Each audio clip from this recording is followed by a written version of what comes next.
Saudara, bagaimana sebaiknya redenominasi direalisasikan? Bank Indonesia bilang ini usulan mereka masuk ke daftar Prolegnas 2025-2029. Apa kemudian yang menjadi catatan jangan sampai redenominasi Indonesia berbuah gagal? Kompas Bisnis akan tanya langsung kepada sejumlah narasumber. Ada anggota Komisi 11 DPR RI dari fraksi PDI Perjuangan, Haris Turino, yang telah hadir di studio. Pak Haris, selamat pagi. Selamat pagi. Dan juga ada ekonom PM FFB Universitas Indonesia, Teguh Rifki, melalui saluran Zoom. Mas Rifki, selamat pagi. Pagi Mas, apa kabar? Kabar baik tentunya. Kita membahas terkait dengan redenominasi yang menjadi perbincangan publik akhir-akhir ini. Pak Haris, kemudian setidaknya ada 3 syarat tadi yang sempat saya bacakan. Di antaranya ada kondisi makroekonomi yang stabil, ada stabilitas sistem keuangan yang terjaga, dan juga situasi sosial politik yang kondusif. Apakah menurut Anda dari ketiga syarat itu Indonesia sudah memenuhinya? Ya, dari beberapa, katakan syarat yang pertama ya, kondisi makroekonomi yang stabil. Itu biasanya dilihat dari mana sih? Nomor satu adalah dari inflasi. Kalau inflasinya memang terjaga di level sekitar 2,5-2,6%. Ini selama ini bertahun-tahun BI sukses menjaga inflasi. Oke. Tetapi banyak hal lain, ya seperti katakan tekanan pada mata uang. Kita tahu sekarang rupiah sedang mengalami tekanan yang cukup berat ya. Kurs yang ditargetkan di 16.420, sementara sekarang ada pada kisaran 16.600, 16.700. Belum hal yang lain seperti katakan jumlah utang luar negeri kita. Utang kita, bukan utang luar negeri, jumlah hutang kita. Hutang pemerintah kan memang kalau dibandingkan terhadap PDB ada di kisaran 40%. Tetapi jangan hanya dilihat itu, tetapi dilihat bahwa utang jatuh tempo berikut cicilannya itu 1.400 triliun dibandingkan dengan APBN kita di 3.600 triliun. Jadi artinya menurut Anda belum waktunya? 40%. Ya, 40% ini cukup besar bagi sebuah negara yang APBN-nya kemudian harus bayar utang dan cicilannya. Juga masih banyak kita kasus tarif ya, kasus perang dagang. Sehingga kalau tadi BI mengatakan bahwa kerangka regulasi yang mau ditata lebih dahulu, fine, tidak ada masalah. Kerangka regulasinya karena kan MK menyatakan bahwa untuk melakukan redenominasi wajib menggunakan undang-undang. Ya. Jadi kerangka regulasinya ditata, sepakat. Tetapi bahwa pelaksanaannya ya nanti dulu. Tidak usah terburu-buru, prasyaratnya harus dipenuhi agar tujuannya tercapai. Kuncinya jangan terburu-buru ya Pak Haris ya. Tapi tadi yang dipaparkan terkait dengan kondisi makroekonomi yang stabil, stabilitas sistem keuangan, ini kan dua-duanya bisa dihitung karena ada angkanya. Kemudian di syarat yang ketiga soal situasi sosial politik kondusif, bagaimana ini menghitungnya? Nah, ini kan bisa dilihat dari katakan jumlah rakyat miskin, ya kan? Karena ini semakin banyak akan menimbulkan ketidakstabilan. Kalau sekarang dari angka yang dimunculkan oleh Biro Pusat Statistik, memang angkanya kan bagus ya. Tetapi realitas di lapangan kita lihat kan, PHK masih banyak terjadi di mana-mana. Dan masih ada sebagian besar masyarakat Indonesia yang memang membutuhkan bantuan pemerintah untuk bertahan hidup. Sehingga tentu ini bisa menjadi potensi terhadap ketidakstabilan sosial. Oke, saya tanya ke Mas Rifki. Tadi disebutkan jangan buru-buru, apakah Anda sepakat? Dan kemudian bagaimana juga 3 syarat tadi yang sempat kita ungkapkan ataupun kita bahas sebelumnya? Ya, jadi memang kalau kita bicara redenominasi ini kan bukanlah hal yang baru ya.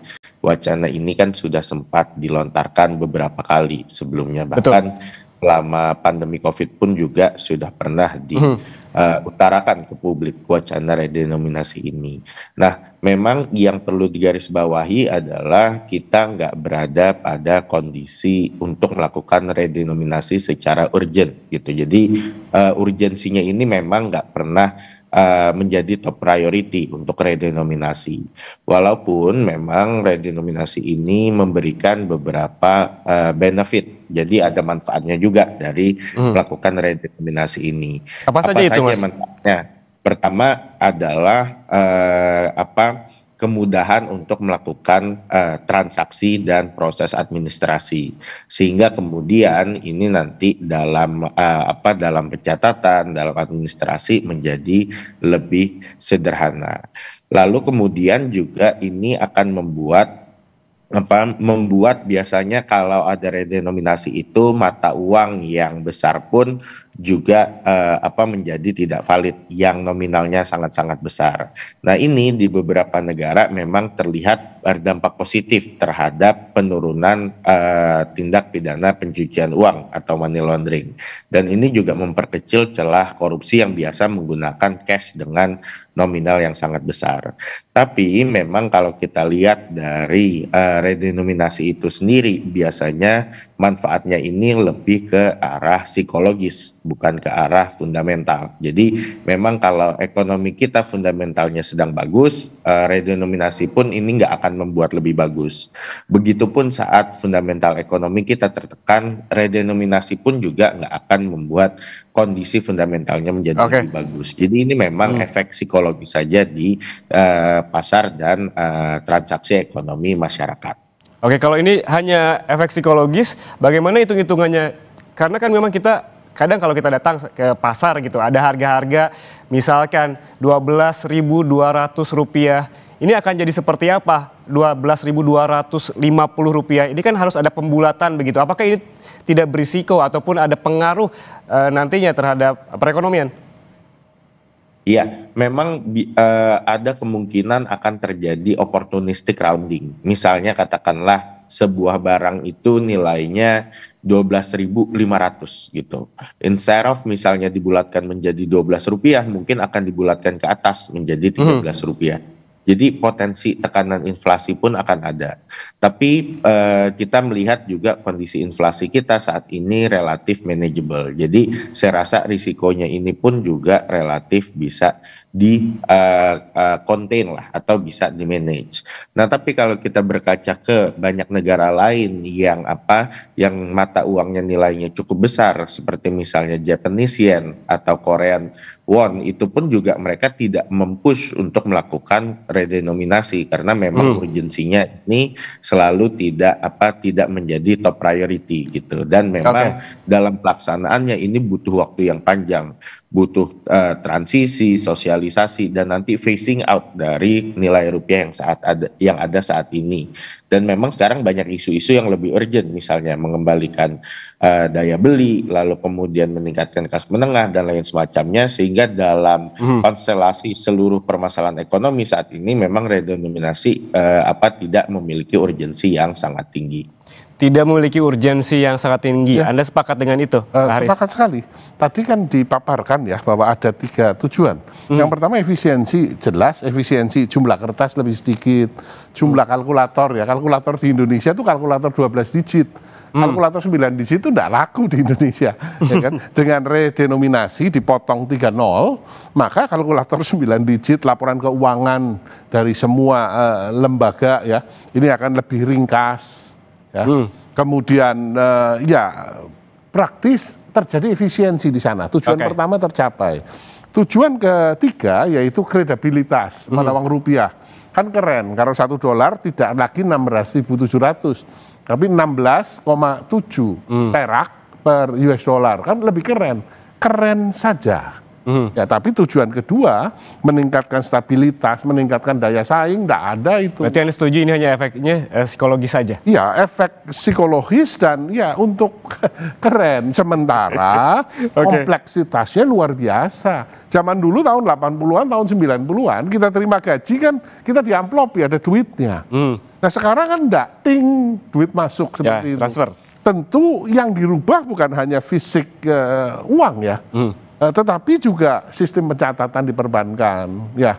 Yang simpel aja kartu tol, yang isinya sudah 1,5 juta katakan, ya kan? Ini kan tinggal 1.500. Ya, demikian pula kris, demikian pula transaksi dikatakan di marketplace, demikian pula kris, demikian pula katakan harga saham, belum lagi kripto yang patokannya mata uang rupiah, belum lagi mata uang virtual lainnya, kompleksitasnya besar sekali. Oke, banyak sekali angkanya di belakang, apalagi kita lihat saham dan juga yang harus dirubah dalam waktu yang serempak ketika diputuskan kan, dan ini akan mempengaruhi menimbulkan kompleksitas yang besar sekali. Kalau gagal mengelola ini, akibatnya seperti yang dilakukan Argentina gagal, seperti yang dilakukan Zimbabwe gagal. Ini kan kita tidak mau seperti itu. Sementara sasarannya, tujuan yang ingin dicapai hanya efisiensi dan katakan keren. Kalau keluar negeri nih kurs kita 16,7 bukan 16.700.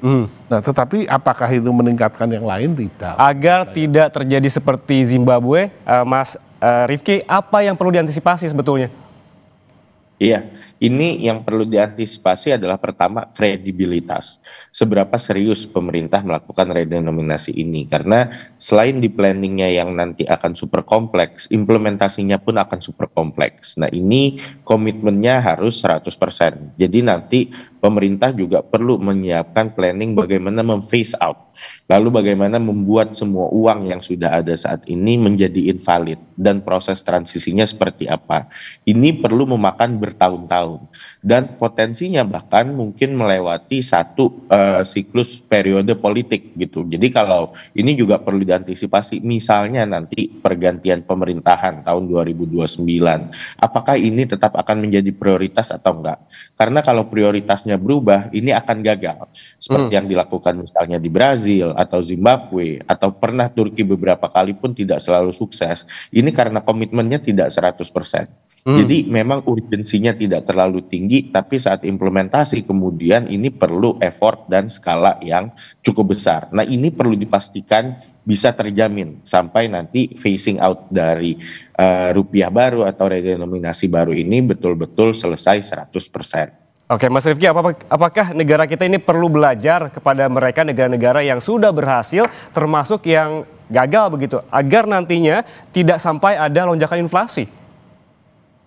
Tentu, jadi memang makanya ini sudah banyak kasus yang berhasil, banyak kasus yang gagal. Kasus yang gagal ini beberapa negara, misalnya Brazil, Argentina, Turki pun juga pernah gagal. Tapi juga beberapa negara yang berhasil itu seperti ada Hungaria, Latvia, negara-negara yang yang mau join European Union itu mereka berhasil untuk kemudian melakukan redenominasi. Di semua episode tersebut nggak ada yang periodenya sebentar. Ini komitmen yang cukup panjang dan memang membutuhkan dari tahap planning hingga implementasi itu kompleksitasnya sangat tinggi. Nah ini banyak sekali yang bisa dipelajari dan mungkin kita juga bisa mengukur dari sini. Kita siap nggak? Kita mampu nggak untuk melakukan komitmen redenominasi skala besar tersebut? Oke, Pak Haris, apa saja yang perlu dipelajari dari negara-negara baik yang sudah berhasil maupun yang gagal begitu? Tadi disebutkan risikonya ada lonjakan inflasi. Poin-poin penting apa yang perlu negara kita ambil dari negara-negara yang sudah berhasil dan gagal agar terjadi hal tersebut? Ya, prasyarat awalnya harus terpenuhi dulu. Tadi katakan kestabilan sistem keuangan, kemudian kondisi moneter yang juga stabil, dan kondisi sosial ekonomi yang stabil. Tanpa ada kestabilan ini, belajar hanya menambah ilmu, dan ini tidak pas kalau dilaksanakan di Indonesia dengan terburu-buru. Kita tahu prioritas Presiden Prabowo kan pertumbuhan ekonomi 8%. Ya itu dulu kita capai lah. Arahnya adalah seluruh kekuatan bangsa diarahkan untuk mencapai ke pertumbuhan ekonomi yang cukup tinggi agar kita tidak terjebak ke middle income trap. Ya kalau yang ini rasanya perlu waktu dan tidak ada urgensinya untuk dilaksanakan dalam waktu Artinya yang perlu dilakukan yang urgen-urgen dulu lah. Yang urgen dulu saja. Jangan dulu ya gitu. Iya, makan bergizi harus sukses ya kan, sekolah program prioritas dulu ya. Seterusnya ya. Nah tadi kalau Mas Rifki sudah memberikan pandangannya terkait benefit begitu. Ya. Dari pandangan Pak Haris, sebetulnya apa benefitnya jika memang hal ini direalisasikan? Tadi ringkas, mata uang kita jadi ringkas, jadi keren, katakan $1 16.700 jadi 16,7, hanya keren saja. Padahal kredibilitas satu mata uang bukan ditentukan dari berapa banyak atau sedikitnya nol, tetapi ditentukan dari apakah otoritas moneter mampu menjaga kestabilan pada kisaran 16,7 misalkan. Ini jauh lebih penting dibandingkan hanya menghilangkan nol saja. Ya, di samping efisiensi dan kredibilitas, jelas bahwa redenominasi tidak akan membuat bahwa inflasi lebih stabil, bahwa kemudian daya saing meningkat, tidak ada urusannya dengan itu. Tadi yang sempat saya baca juga adalah salah satu benefitnya atau keuntungannya adalah menghemat tinta. Ya, betul. Kertasnya berarti kan ada penghematan. Ya, kertasnya lebih sedikit, ya kan? Karena kita tidak nulis nol sedemikian banyak. Betul. Turki motong 6 nol loh. Ya, dan di Zimbabwe motong nol juga banyak sekali. Nah, tentu kalau nolnya terlalu banyak ribet ya, sehingga efisiensi tercapai betul. Ya, akan tercapai, tetapi untuk mencapai ke sana dalam jangka pendek terjadi satu kompleksitas yang luar biasa yang menimbulkan biaya yang tidak kecil. Bukan hanya mencetak duit. Tadi saya katakan juga di mata uang yang sifatnya virtual kan. Catatan kita di bank, harga saham, laporan keuangan perusahaan kan ini harus dirubah semua. Yang satu pertanyaan juga, bila ini terrealisasi, berarti kan memang harus mencetak uang yang baru begitu. Masa transisinya akan seperti apa? Ya harus dilakukan pendampingan, mata uang lama katakan dengan mata uang baru harus berlaku.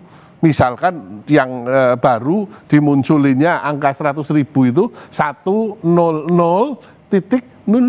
kecil sekali seperti itu. Supaya tidak menimbulkan dampak psikologis yang di kalangan masyarakat yang paling bawah. Itu dulu mulai disosialisasikan ya. Kemudian baru munculkan mata uang yang baru yang benar-benar 100.000 ditulis Rp100. Mas Rifki, kalau dari Anda, kalau belajar dari negara-negara yang sudah berhasil begitu, masa transisinya seperti apa? Dari tadinya ada 0, misalkan 3 bahkan lebih begitu jadi dipangkas? Iya, sebetulnya yang perlu dilakukan sosialisasinya adalah pertama itu di kelompok masyarakat atau golongan usaha yang sangat menggunakan cash ya. Jadi misalnya di UMKM, lalu usaha kecil, transaksi harian, itu yang paling banyak menggunakan cash. Itu perlu diberikan sosialisasi bagaimana transisi, planning transisinya.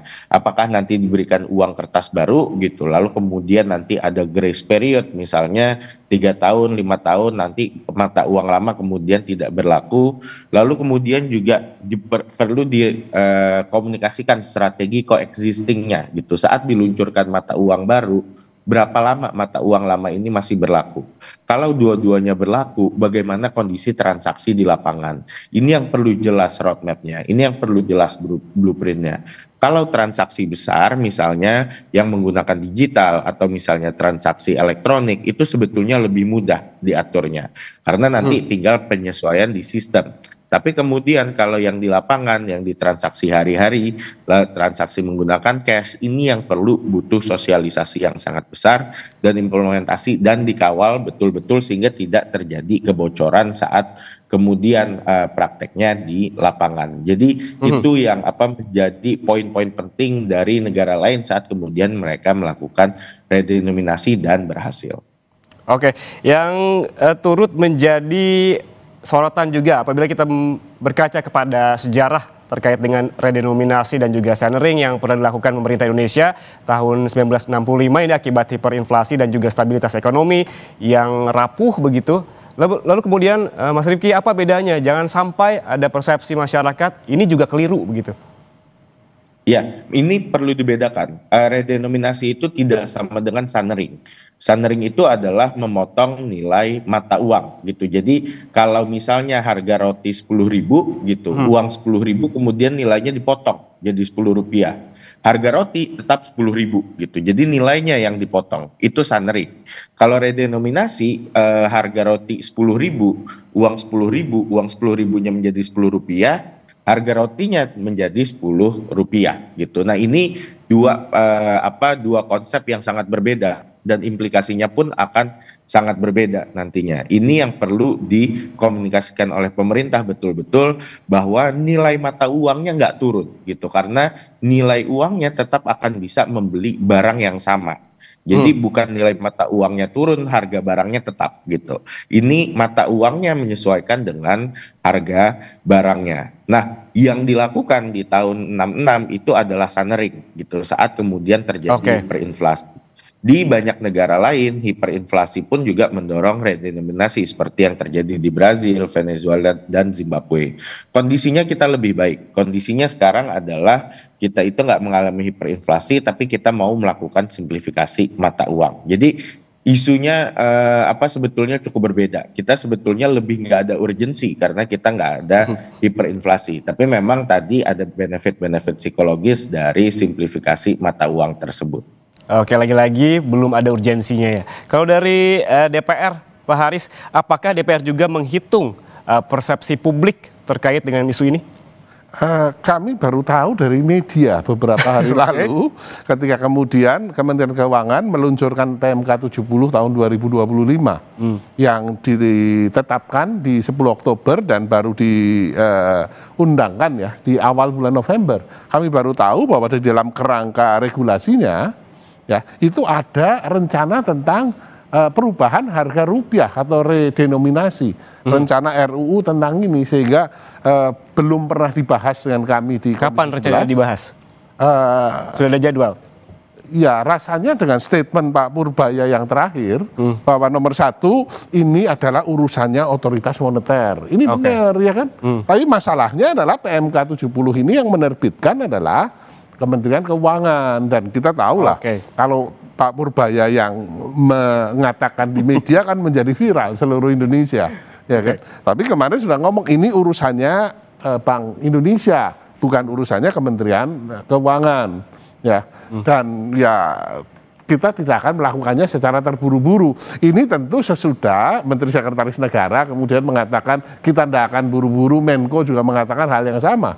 Kemudian Pak Purbaya kemarin mengeluarkan statement itu. Oke, Mas Rifki bilang belum ada urgensinya, ya. Pak Haris bilang jangan buru-buru. Lalu sebenarnya dalam kondisi seperti apa momentum yang tepat bagi Indonesia untuk melakukan redenominasi ini? Tapi tahan dulu jawabannya.